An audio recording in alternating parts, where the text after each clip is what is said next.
Module 2, problem number 13. The amount of time adults spend watching television is closely monitored by firms because this helps to determine advertising pricing for commercials. Complete parts A through D. Part A, do you think the variable weekly time spent watching television would be normally distributed? If not, what shape would you expect the variable to have? Remember in the discussion this week, one of the things I always do is like, what do you expect the variable to have? And this is why it's good to think about what we expect before we start running analysis. So in this case, do we expect that most people watch about the mean and then evenly distributed on the low and the high end? Probably not, because people's free time is very limited. So the idea is that you would probably see a bulk of the data on the lower end and then a tail on the right, kind of like we did in the discussion this week when we looked at that number of days with a high temperature of 32. Again, you expect more on the lower end and then a tail on the right end, because people only have so many hours in a week. They can't watch TV every day, all day. But you would expect to see more people on that lower end and then for it to taper off. So what we would expect is for that data to be skewed right. Remember, when there's a tail on the right and a bulk of the data on the left, that's skewed right. Excellent. All right, part B, according to a certain survey, adults spend 2.25 hours per day watching television on a weekday. Assume that the standard deviation for time spent watching television on a weekday is 1.93 hours. If a random sample of 40 adults is obtained, describe the sampling distribution of X bar, the mean amount of time spent watching television on a weekday. Sorry, I'm losing my voice as I always do about this time of year. So remember, the other thing that we learned this week is about the central limit theorem. That says regardless of the original variable or the underlying variable, the sampling distribution, the distribution of the sampling mean is going to be approximately normal. So the idea is if we're taking samples, like let's say, like in the discussion this week, we took 100 samples. Each of those in this case would be size 40. We would expect those 40 or those 100 sample means to have a normal distribution, a symmetric distribution. That's the central limit theorem. So right there, we expect it to be approximately normal.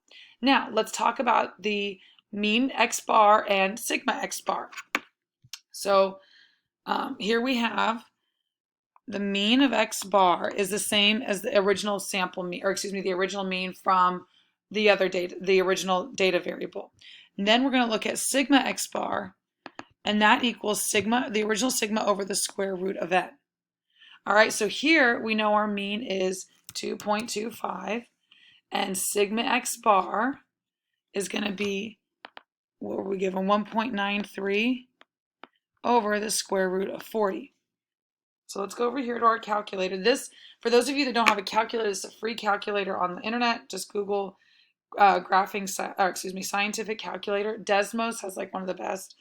So 1.93 divided by square root of 40, and we get that ugly number. It says here to round to 6 decimal places, so we have 0.305, 159. Now that 7 rounds that up, so we end up with 60 actually. Check answer. Well done. All right. Determine the probability that a random sample of 40 adults result in a mean time watching television on a weekday between 2 and 3. There's 2 ways to do this.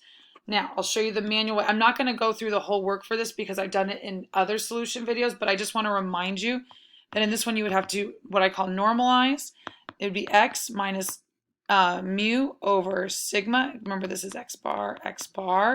So this would equal, for the 2, we would have 2 minus 2.25 over that 0.305160, and then you'd have to do it again for 3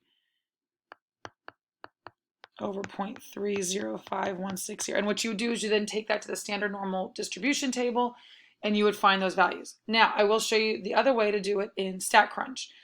Again, because I've shown you how to do it the manual way a few times in other solution videos, I want to show you, oops, I just hit the wrong button, show you how to do it here. So I opened up StatCrunch, I go to Stat, go to Calculators, I go down to Normal, it opens, and I actually like showing you guys this too because it shows you on the graph what we're actually looking at. Now this is what they call standard. This is when you're looking for the area under the curve to either the left, or if you flip this around, to the right. we're looking in between 2 and 3, right? We're given 2 and 3. And what's nice about doing this, you don't have to convert your x to z. You can just use the mean and standard deviation that we were given.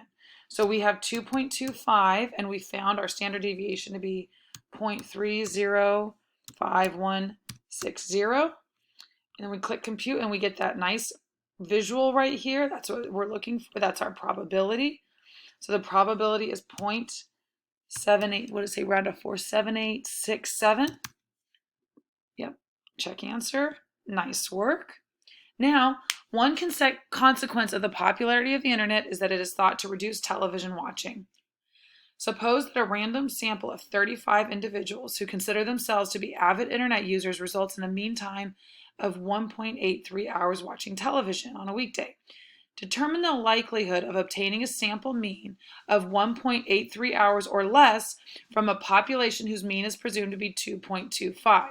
So we're going to go back to our calculator here because our mean is still 2.25. However, our sample size has changed from 40 to 35. That means we need to recalculate our standard deviation for this sample right there.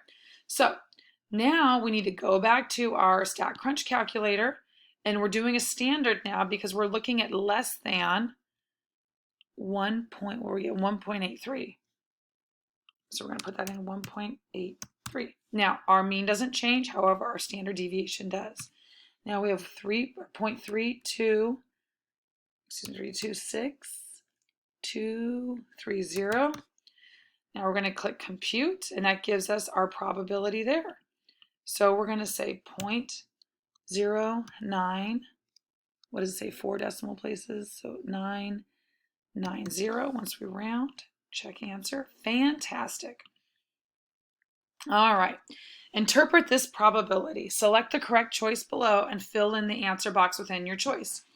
It says if 1,000 different random samples of size n equals 35 individuals from a population whose mean is presumed to be 2.25 hours is obtained, we would expect a sample mean of 1.83. Now here it says or less. Here it says exactly. And here it says or more. Now the tip is we found that probability as or less. So we already know that's our option. Now how do we know how many we expect in that 1,000? We multiply 1,000 by the likelihood or our probability here. Now remember the tip is when you multiply by 1,000 we have 3 zeros. So we go 1, 2, 3. That gives us 99. Check answer. Nice work. Now, it says, based on the result obtained, do you think the avid internet users watch less television? Not really, right? Because there's not that many people that we would expect to be lower than that 1.83. So I would say no. Final check. Nice work. All right, that's how you do problem number 13. If you have any questions, let me know.